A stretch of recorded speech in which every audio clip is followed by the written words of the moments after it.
Question number 21st. Microbe may play a dual role when used for sewage treatment, as they not only help to retrieve the usable water but also generate fuel. Write in points how this happen. Okay.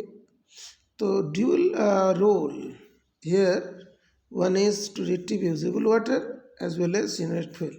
That means इस question के beginning में जो primary treatment secondary treatment वो तो लिखना है, उसके बाद जो प्राइमरी सेकेंडरी ट्रीटमेंट के बाद जो है ना, हमें जहाँ पे एरोबिक स्लज डाइजेस्टर होते हैं, जहाँ पे एक्टिवेटेड स्लज होती है, that is anaerobic sludge digester होते हैं, वहाँ पे जाके जो बायोगैस प्रोड्यूस होती है उसके बारे में भी लिखना है। ओके, तो प्राइमरी सेकेंडरी ट्रीटमेंट ये तो लिखना ही है।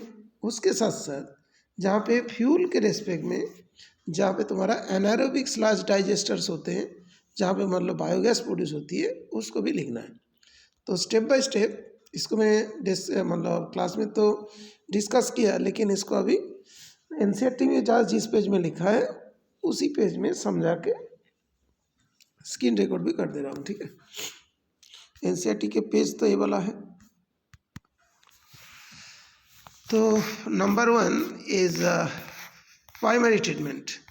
This treatment steps basically to involve physical removal of the dirt and small pebbles, है ना। तो इसमें दिया देखो, particles large and small from the sewage through filtration and sedimentation. यहाँ पे ध्यान रखिएगा, दो मेन बातें होता है, फिल्ट्रेशन एंड सेडिमेंटेशन। पहले इसको समझा देता हूँ, उसके बाद पॉइंट वाइज बता देंगे। These are removed in stages. Initially floating debris is removed by sequential filtration, then grit, soil, small pebbles जो है मैं पहले बता रहा था, are removed by sedimentation. All solids are settled from the primary sludge.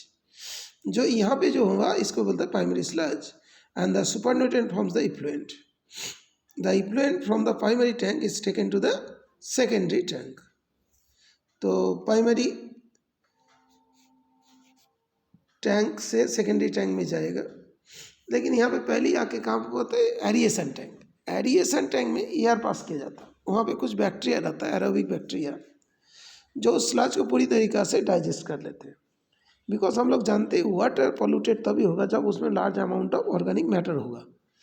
अभी उस ऑर्गेनिक मैटर को जैसी मतलब कंज्यूम हो जाएंगे, वाटर प्यूरीफाई होने लगेगा। ओके, तो उसको प्यूरीफाई करने के लिए यहाँ पे एक बहुत बढ़िया मेथड यूज़ होती है कि जो बैक्टीरिया है वो जितने भी उसको खाना चाहिए ना ग्रोथ करने के लिए, बिकॉज यार तो उसको मिल गया रिएक्शन टैंक में, तो उसको खाने के लिए ऑर्गेनिक मैटर चाहिए। ऑर्गेनिक मैटर के पूरी तरीके से कंज्यूम करता है। ओके, और उसके जो पॉपुलेशन बहुत बढ़ते चला जाता है बैक्टीरिया का, उसको बोलते हैं बैक्टीरियल फ्लॉक। ओके, देखो यहाँ पे लिखा है, the primary effluent is passed into the large aeration tank where it is constantly agitated mechanically and air is pumped into it.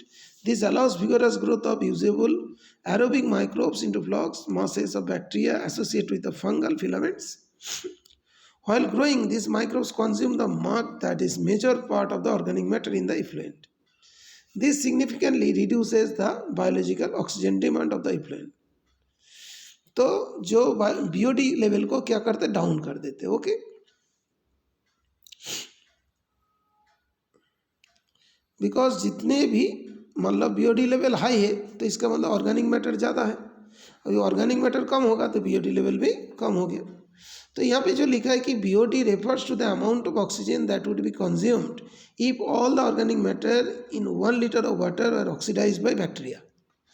जितना ऑक्सीजन की ज़रूरत है, अभी मतलब उसने पूरे कंप्लीट उसके ऑर्गेनिक मैटर को कंज्यूम कर लिया, तो क्या हुआ, BOD लेवल बहुत ही नेग्लिजिबल हो गया और वाटर बहुत ही प्यूरीफाई हो गया। तो यहाँ पे लिखा है greater the BOD waste water more is the polluting potential, ये सब चीज़ लिखा गया। इसके बाद देखो यहाँ पे एक वर्ड आता है activated sludge. Once the BOD of sewage और waste water is reduce significantly, the effluent is passed into settling tank where the bacterial floc settle down at the bottom, और उसको बोला जाता है एक्टिवेटेड स्लज। ये भी बहुत इंपॉर्टेंट होता है। जैसे हम लोग जब दही बनाते हैं, मिल्क में क्या करते हैं, थोड़ा सा लिटिल बिट दही डाल देता है ना, और दही बनने लग जाता है, कर्ड। ओके, अच्छा, मिल्क में क्या करते, लिटिल बिट कार्ड हम लोग पुट कर देते हैं, ओके, और वो पूरी चीज़ कार्ड में चेंज हो जाती है, ओके। तो अभी क्या है, ये जो एक्टिवेटेड स्लज हुआ ना, सेडिमेंट एक्टिवेटेड स्लज, ये भी दोबारा इनोकुलम के हिसाब से यूज़ हो सकता है, ओके, इसीलिए लिखा एक्टिवेटेड स्लज। जैसे मतलब small amount of curd we take to make the milk to change into curd, okay. अच्छा, उसके बाद remaining part of the sludge, ये भी यूजफुल है, इसको कहाँ पे पहुँचा देते हैं, large tank aerobic sludge digester उसको कहते हैं। Here other kinds of bacteria which grow anaerobically digest the bacteria and fungal in the sludge. During digestion, bacteria produce some gases, जिसको मेल होता है कि मीथेन, ये सारे क्या होता है, बायोगैस होती है, okay, hydrogen sulphide, carbon dioxide, ये सब बायोगैस जो है फ्यूल के हिसाब से यूज होती है। तो स्टेप बाय स्टेप, मतलब पहले प्राइमरी के बारे में बताओ, उसका सेकेंडरी के बारे में बताओ। प्राइमरी में जितना भी गर्ट एंड ऑल ये सब, मतलब जो ग्रेट एंड पेबल्स है ना, ये सारे मिट्टी, सॉइल, ये सब हो गया। सेकेंडरी में जाके जो ऑर्गेनिक मैटर है वो पूरा डाइजेस्ट हो चुका है, जो तुम्हारा वाटर अभी यूजेबल हो गया। आफ्टर दैट जो बैक्टीरियल ब्लॉक था वो एनारोबिक डाइजेस्टर टैंक में जाके, जब मतलब कि एनारोबिक जो स्लज डाइजेस्टर में जब जाते हैं, तो एनारोबिक बैक्टीरिया टोटली वो एरोबिक जो फ्लॉक था, जो बैक्टीरियल फ्लॉक था, उसको कंज्यूम कर लेता है और कुछ गैसेस प्रोड्यूस करता है, जैसे मीथेन, मतलब H2S, CO2। इसके जो है, इसी को हम लोग क्या बोलते हैं, बायोगैस, और इसी को फ्यूल के हिसाब से यूज़ किया जाता है, ओके। इसका जो मार्किंग स्कीम है उसमें भी सेम चीज़ दिया है, मार्किंग स्कीम में भी मार्किंग स्कीम को एक बार बता देता हूँ।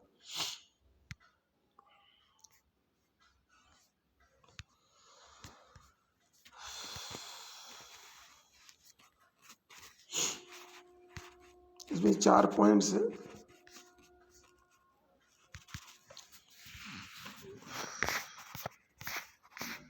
चार पॉइंट्स हाफ करके होगा। Before disposal the sewage is treated in sewage treatment plants, microbe present naturally in the sludge help in this treatment. Along with the sewage treatment, they also help in generate fuel. Primary treatment, physical removal of the particles, ये पहले बोल दिए, leading to the sludge formation. Secondary treatment, short में लिखना, carried out by the microbes which reduce biological oxygen demand of effluent. Third में formation of activated sludge, जब bacteria present होता है। Anaerobic sludge digester, other than bacteria, digest bacteria and fungi present in it. Anaerobic sludge digester, ये वाला word छोड़ के लिख दो, digest bacteria and fungi present in the sludge. Bacteria produces mixture of gases like methane, hydrogen sulfide, carbon dioxide, which is used as the fuel. तो इस question में थोड़ा ज़्यादा टाइम लगा बिकॉज इसको एक्सप्लेन करना था, ओके। बाकी क्वेश्चन के आंसर भी सेंड करता हूँ, ठीक है।